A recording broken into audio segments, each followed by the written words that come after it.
8 নম্বরে আশুরার দিনে হযরত সুলাইমান আলাইহিস সালামকে পৃথিবীর রাজত্ব আল্লাহ পাক দান করেন, বলেন সুবহানাল্লাহ। আল্লাহ পাক তাকে এমন ক্ষমতা দান করেন, এমন রাজত্ব দান করেন, সারা বিশ্বে তাকে রাজত্ব করার মতো শক্তি দান করেন। তিনি পিঁপড়ার ভাষা বুঝতেন, সুবহানাল্লাহ বলেন। হযরত সুলাইমান আলাইহিস সালাম রাস্তা দিয়ে যাচ্ছেন তার বাহিনী নিয়ে। পিঁপড়ার মধ্যে যে পিঁপড়ার যে হেড থাকে, প্রধান থাকে, সে সমস্ত পিঁপড়াকে বলতেছে সুলাইমান আলাইহিস সালাম তার বাহিনী নিয়ে আসতে, তোমরা সবাই গর্তের ভিতরে ঢুকে পড়ো, সুবহানাল্লাহ বলেন। তিনি পাখির ভাষা বুঝতেন। আল্লাহ পাক তাকে এমন ক্ষমতা দান করেছিলেন। হযরত সুলাইমান আলাইহিস সালাম, তার সিংহাসন ছিল স্বর্ণের সিংহাসন। তার এই তক্তার ভিতরে, স্বর্ণের তক্তার ভিতরে হযরত সুলাইমান আলাইহিস সালাম 5 আঙ্গুল বড় স্বর্ণের তক্তা, মাঝখানে রয়েছে তার সিংহাসন। ডান দিকে 300 মানুষ মন্ত্রী, বাম দিকে 300 জিন মন্ত্রী। পৃথিবী থেকে 9 মাইল উপর দিয়ে উড়ে দিয়ে যাচ্ছেন এই সিংহাসন নিয়ে। নিচের দিকে এক ব্যক্তি দেখে হযরত সুলাইমান আলাইহিস সালামের সিংহাসন থেকে বললেন সুবহানাল্লাহ। আল্লাহ পাক সুলাইমান আলাইহিস সালামকে ক্ষমতা দান করেছেন। হযরত সুলাইমান আলাইহিস সালাম জরুরি অবতরণ করে সিংহাসনকে জমিনে নামালেন। জমিনে নেমে সেই ব্যক্তিকে ডাকলেন, ডেকে জিজ্ঞেস করলেন, তুমি কি বলেছো আল্লাহর বান্দা? লোকটি বলল, আল্লাহর নবী সুলাইমান আলাইহিস সালাম, আমি আপনাকে আপনার বিরুদ্ধেও বলি নাই, আপনার পক্ষেও বলি নাই, আমি আপনাকে নিয়ে কিছু বলি নাই, শুধুমাত্র বলেছি এত বড় সিংহাসন, স্বর্ণের সিংহাসন নিয়ে তিনি জমিন থেকে 9 মাইল উপরে উড়ে যান। এই দৃশ্য দেখে আমি শুধু বলেছি সুবহানাল্লাহ। হযরত সুলাইমান আলাইহিস সালাম বলেন, আল্লাহর বান্দা, ভয়ের কারণ নাই। তুমি যে আমার আল্লাহর এই কুদরত দেখে বলেছো সুবহানাল্লাহ, তোমার এই সুবহানাল্লাহর মূল্য আল্লাহর কাছে আমার এই স্বর্ণের সিংহাসনের চেয়ে অনেক বেশি, বলেন সুবহানাল্লাহ। তাহলে সুবহানাল্লাহ শক্তি আছে না নাই? সুলাইমান আলাইহিস সালাম বললেন যে স্বর্ণের সিংহাসনের চেয়েও তোমার কাছে, আল্লাহর কাছে তোমার এই সুবহানাল্লাহর মূল্য অনেক বেশি, সুবহানাল্লাহ বলেন। সুলাইমান আলাইহিস সালামকে, এই সুলাইমান আলাইহিস সালামকে আল্লাহ পাক সারা পৃথিবীর বাদশাহী দান করেছিলেন এই আশুরার দিনে। জিন তার কথা শুনতে একবার সুলাইমান আলাইহিস সালামের কাছে এক পাখি এসে বিচার দিল যে হুজুর, আমার এই পাখি আমি ডিম পাড়ে রাখি বাসার মধ্যে, আর এক দুষ্ট লোক এসে আমার এই বাসার থেকে ডিমগুলো বেরিয়ে নিয়ে যায়, আপনি বিচার করে দেন। পাখি এসে বিচার দিল সুলাইমান আলাইহিস সালাম জিনকে ডাকে, একটা জিনকে ডেকে বললেন যে তুমি এর বাসা আজকে থেকে পাহারা দিবা। যখন দেখবা এই দুষ্ট লোকটা এসে পাখির বাসা থেকে ডিম পেরে নিয়ে যেতে যাবে, তুমি ধাক্কা দিয়ে গাছ থেকে ফেলে দিবা। সুলাইমান আলাইহিস সালামের নির্দেশে জিনকে সেই পাখির বাসা পাহারা দিতে লাগলো। এই দুষ্ট লোকটা এসে আজকেও আবার ডিম পেরে নিয়ে গেল। পাখি এসে সুলাইমান আলাইহিস সালামের কাছে আবার বিচার দিলেন, লোকটা তো আবার ডিম পেরে নিয়ে গেছে। হযরত সুলাইমান আলাইহিস সালাম সে জিনকে ডাক দিলেন, ডেকে জিজ্ঞেস করলেন, জিন তুই পাহারা দেওয়া তার বাসা কেন তার ডিম পেরে নিয়ে গেল পাখি?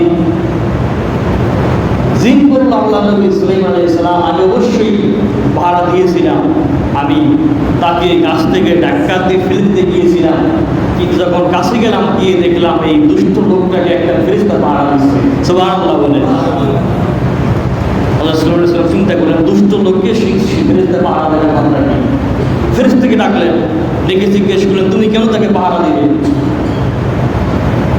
ফেরেশতা বলল, আল্লাহ নবী সুলাইমান আলাইহিস সালাম, আমি যখন এই দুষ্ট লোকটা যখন গাছে উঠবে, ওঠার সময় একটা ভিক্ষুক এসে তার কাছে সাহায্য চাইল। এই দুষ্ট লোক তার পকেটে যা ছিল সব টাকা ভিক্ষুককে দিয়ে দিল। আল্লাহ রাব্বুল আলামিন খুশি হয়ে তার নিরাপত্তার জন্য ফেরেশতা নিযুক্ত করে দিলেন। বলেন সুবহানাল্লাহ। তাহলে যারা আল্লাহ রাস্তায় দান করে, দেখেন এই ঘটনা থেকে শিক্ষা একটা, যারা আল্লাহ রাস্তায় দান করে আল্লাহ পাক তাদের নিরাপত্তার জন্য ফেরেশতা নিযুক্ত করে দেন। সুবহানাল্লাহ। এই ছিল সুলাইমান আলাইহিস সালামের ক্ষমতা। আল্লাহ রাব্বুল আলামিন তাকে এইরকম অসংখ্য ক্ষমতা দিয়েছেন যে ইনসান, পশু, পাখি, সমস্ত প্রাণীর ভাষা তিনি বুঝতে পারতেন। সুবহানাল্লাহ। সুলাইমান আলাইহিস সালামকে যেদিন এই সারা বিশ্বের ক্ষমতা দেওয়া হয়েছিল সেই দিনটা ছিল আশুরার দিন, 10ই মুহররমের দিন। 9 নম্বর, হযরত ইউনূস আলাইহিস সালাম। হযরত ইউনূস আলাইহিস সালাম পৃথিবীতে সে দিনের দাওয়াত দিলেন, কিন্তু তার দাওয়াত বেশিরভাগ মানুষ গ্রহণ করল না।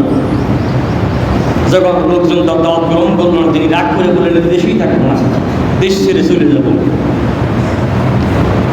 তা আল্লাহর নবীগণ হিজরত করতেন, এক দেশ থেকে আরেক দেশে হিজরত করতেন আল্লাহর অনুমতি সাপেক্ষে। হুকুম আসলে, হিজরতের হুকুম আসলে তখন হিজরত করতেন। তিনি আল্লাহর হুকুমকে অপেক্ষা না করে, আল্লাহর হুকুম ছাড়াই তিনি নিজেই রাগ করে চললেন হিজরত করার জন্য। রওনা হলেন সমুদ্র পথে। সমুদ্র পথে যাচ্ছেন, সমুদ্র যখন জাহাজে যাচ্ছেন, জাহাজটা যখন সমুদ্রের মাঝখানে গেল, জাহাজটা বন্ধ হয়ে গেল, সামনেও যায় না পিছনে বসে না, জাহাজ কিন্তু মাঝখানে আটকে গেল। এই সমুদ্রের যিনি নাবিক ছিলেন তিনি ছিলেন অত্যন্ত বিচক্ষণ, অনেক অভিজ্ঞতা সম্পন্ন ব্যক্তি ছিলেন তিনি। তিনি বললেন, সমুদ্রের নাবিক তিনি বললেন যে আমি আমার এত বছরের অভিজ্ঞতা দেখেছি, যখন কোনো গোলাম তার মালিককে না বলে পালিয়ে আসে তখন সমুদ্রে এরকম জাহাজ বন্ধ হয়ে যায়। সুতরাং এই জাহাজের মধ্যে কে আসো তার মালিককে না বলে পালিয়ে এসেছো, সে নেমে যাও সমুদ্রে, তাহলে তোমার কারণে আমরা সবাই ডুবে মারা যাবো।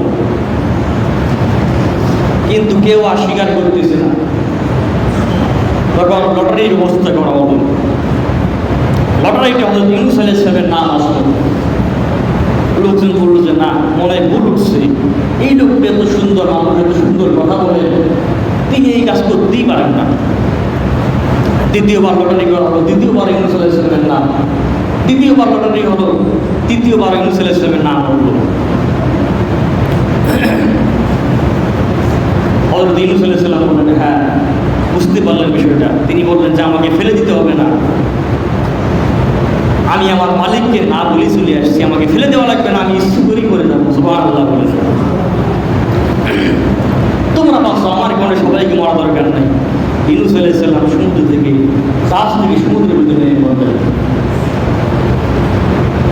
ফানাদা ফি যুলুমাতি লা ইলাহা ইল্লা আনতা সুবহানাকা ইন্নী কুনতু মিনাজ জালিমিন। আল্লাহ পাক বলেন ফানাদা ফি যুলুমাত, জুমায় কাছের 3 প্রকারের অন্ধকার, সমুদ্রের গভীর অন্ধকার, মাছের পেটের অন্ধকার,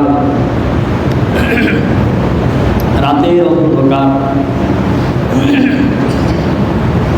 3 ধরনের অন্ধকার। ইউনূস আলাইহিস সালামকে মাছ গিলে ফেললো, সমুদ্রের তলদেশে চলে গেল মাছ। 3 ধরনের অন্ধকারের ভিতরে তিনি পড়ে গেলেন। হযরত ইউনূস আলাইহিস সালাম চিন্তা করলেন এখান থেকে বাঁচার আর কোনো উপায় নাই। সমুদ্রের তলদেশে মাছের পেটের ভিতরে থাকলেন।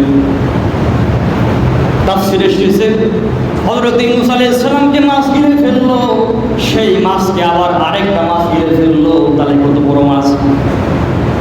সমুদ্রের গভীর তলদেশে চলে গেলেন। হযরত ইউনূস আলাইহিস সালাম চিন্তা করলেন এখান থেকে বাঁচার কোনো উপায় নাই। হযরত ইউনূস আলাইহিস সালাম সমুদ্রের নিচে খেয়াল করে দেখলেন সমুদ্রের নিচে অসংখ্য বালুকণা রয়েছে, অসংখ্য কীট পতঙ্গ প্রাণী রয়েছে, সমস্ত প্রাণীগুলি 3-24 ঘন্টা আল্লাহর জিকির করে। আল্লাহ আল্লাহ আল্লাহু লা ইলাহা ইল্লাহু আল্লাহ আল্লাহ আল্লাহু লা ইলাহা ইল্লাহু। সুবহানাল্লাহ বলে। হযরত ইউনূস আলাইহিস সালাম যখন সমুদ্রের গভীর তলদেশে প্রাণীদের মধ্য থেকে আল্লাহর জিকির শুনতে পেলেন, হযরত ইউনূস আলাইহিস সালাম সমুদ্রের পেটে মাছের পেটের মধ্যে আল্লাহর দরবারে সিজদায় পড়ে গেলেন। সুবহানাল্লাহ বলে। সিজদায় পড়ে রব্বুল আমিন কেটে কেটে বললেন, লা ইলাহা ইল্লা আনতা সুবহানাকা ইন্নী কুনতু মিনাজ জালিমিন। রব্বুল আমিন, আমি তোমাকে যেখানে সিজদা দিলাম, আমার মনে হয় পৃথিবীতে কেউ এখানে সিজদা দিতে পারে নাই, আর ভবিষ্যতেও পারবে না।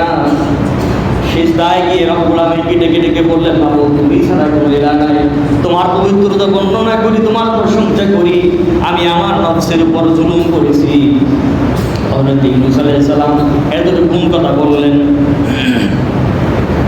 আল্লাহ রাব্বুল আমিন সঙ্গে সঙ্গে মূসা আলাইহিস সালামের ডাকে সাড়া দিলেন। রব্বুল আমিন বলেন, ফাস্তাজাবনা লাহু ওয়া নাযায়নাহু মিনাল গাম্মি ওয়া কাযালিকা নুজিল মুমিনিন। সুবহানাল্লাহ বলেন। আল্লাহ পাক বলেন, আমি মূসার ডাকে সাড়া দিলাম, যাকে বিপদ থেকে উদ্ধার করলাম। এতটুকু বলে শেষ করলেন না, ওয়া কাযালিকা নুজিল মুমিনিন। আমার মুমিন বান্দারা যদি এরকম বিপদে পড়ে যায় আমাকে ডাকে, আমি আমার মুমিন বান্দাদেরকে বিপদ থেকে উদ্ধার করব। বলেন সুবহানাল্লাহ। আল্লাহর কথা কারো আদা। মুমিনরা বিপদে পড়ে গেলে সিজদায় পড়ে যান, আল্লাহকে ডাকেন। মাজারে গিয়ে খাজা বাবার কাছে গিয়ে কোনো লাভ আছে? মাজার আপনাকে পরিত্রাণ করতে পারবে না, বিপদ থেকে উদ্ধার করতে পারবে না। বিপদ হয়েছে সিজদায় করেছেন, আল্লাহকে ডাকে। আল্লাহ পাক ওয়াদা করেছেন তিনি তার মুমিন বান্দাদেরকে বিপদ থেকে উদ্ধার করবেন। বলেন সুবহানাল্লাহ। মাছের পেটের ভিতরে বেদনা শুরু হয়ে গেল। মাছ কিনারায় এসে বমি করে দিল রাসূল সাল্লাল্লাহু আলাইহি ওয়াসাল্লামকে। তিনি সমুদ্রের কিনারায় বসে পড়লেন। আর তিনি যেই দিন এই মাছটাকে বমি করে সমুদ্রের কিনারায় রেখে গেল, 40 দিন পরে সেই দিনটা ছিল আশুরার দিন, তো সেই মুহররম। বলেন সুবহানাল্লাহ। আল্লাহ রাব্বুল আলামিন ইউনূস আলাইহিস সালামকে যেখানে মাছ রেখে গেল, সেখানে একটা কদু গাছ লাগিয়ে দিলেন। কি গাছ? লাউ গাছ। লাউ গাছ লাগিয়ে দিলেন। লাউ গাছ খেলে দেখুন শরীরে মাছের পেটে থাকার কারণে বিভিন্ন জায়গায় আসর করেছে, এই জন্য আল্লাহ পাক দিলেন লাউ খাওয়ার জন্য। লাউ খাইলে এখানে ক্ষত সৃষ্টি হবে না। সুবহানাল্লাহ বলেন। সম্মানিত হাজিরিন, তারপরে আসেন 10 নম্বর। 10 নম্বর হযরত মূসা আলাইহিস সালাম। হযরত মূসা আলাইহিস সালাম পৃথিবীতে আসার আগে মিশরের একজন বাদশা ছিল, নাম ছিল ফিরআউন। ফিরআউন মূলত এটা কারো নাম হয়, এটা হচ্ছে উপাধি। তার মূল নাম হচ্ছে ওলীদ ইবনে মাসআদ অথবা ওলীদ ইবনে মুসাইব, এটা হচ্ছে তার মূল নাম। আর ফিরআউনটা হচ্ছে তার রাষ্ট্রীয় পদবী। যেরকম আমাদের বাংলাদেশের রাষ্ট্রের পদবী হচ্ছে প্রধানমন্ত্রী, আগে ছিল রাষ্ট্রপতি, ঠিক ওই রকম ওই সময় মিশরের যিনি প্রধান, রাষ্ট্রের প্রধান, এটা হচ্ছে তার লকব, পদবী। ফিরআউন অর্থাৎ রাষ্ট্রের তিনি প্রধান। তার মূল নাম হচ্ছে ওলীদ ইবনে মাসআদ। এই ফিরআউন একদিন স্বপ্নে দেখলো যে তার রাষ্ট্রের ভিতরে বনী ইসরাইল বংশ থেকে একটা আলো আসতেছে, এসে তার রাজ সিংহাসন জ্বালিয়ে দিচ্ছে। ফিরআউনের ব্যাখ্যা জানার জন্য মিশরের বিখ্যাত জাদুকর জ্যোতিষী যারা আছে তাদেরকে ডাকলো। সবাই গণনা করে বলল যে বাদশাহ, আপনার দেশে খুব শীঘ্রই এমন একটা সন্তান জন্মগ্রহণ করবে, ছেলে সন্তান। এই সন্তান ভবিষ্যৎ বড় হয়ে আপনার এই সিংহাসন ধ্বংস করে দেবে। ফিরআউন তখন রাষ্ট্রের ভিতরে আইন জারি করলো যারা এখন থেকে বিবাহ করেছে, নারী পুরুষ এক জায়গায় থাকতে পারবে না, বলেন নাউজুবিল্লাহ। স্বামী স্ত্রীকে একসাথে থাকতে পারবে না, আলাদা আলাদা সবাই। প্রত্যেক বাড়িতে বাড়িতে গোয়েন্দা সৃষ্টি করুন, প্রত্যেক বাড়িতে বাড়িতে ঘরের পিছনে পুলিশ গোয়েন্দা পাহারা দেয়। কিছুদিন পরে গণকরে এসে বলল যে বাদশাহ, যাকে পৃথিবীতে আসা বন্ধ করার জন্য আপনি বাড়িতে বাড়িতে আপনার বাহিনী শেষ করলেন, পুলিশ আর্মি মিডিয়া দিয়ে বাড়ি ঘেরাও করলেন, সে তো পৃথিবীতে এসে গেছে। সুবহানাল্লাহ বললেন। মুসা আলাইহিস সালামের মা তার সন্তানকে পাহাড়ের কাছে এক জায়গায় প্রসব করলেন, চতুর্দিক দিয়ে পাথর দিয়ে মাঝখানে সন্তানকে রেখে আবার একটা পাথর দিয়ে রেখে দিলেন। সুবহানাল্লাহ বলেন। যেটা যেখানে যাওয়া কারোর পক্ষে যাওয়া সম্ভব নয়।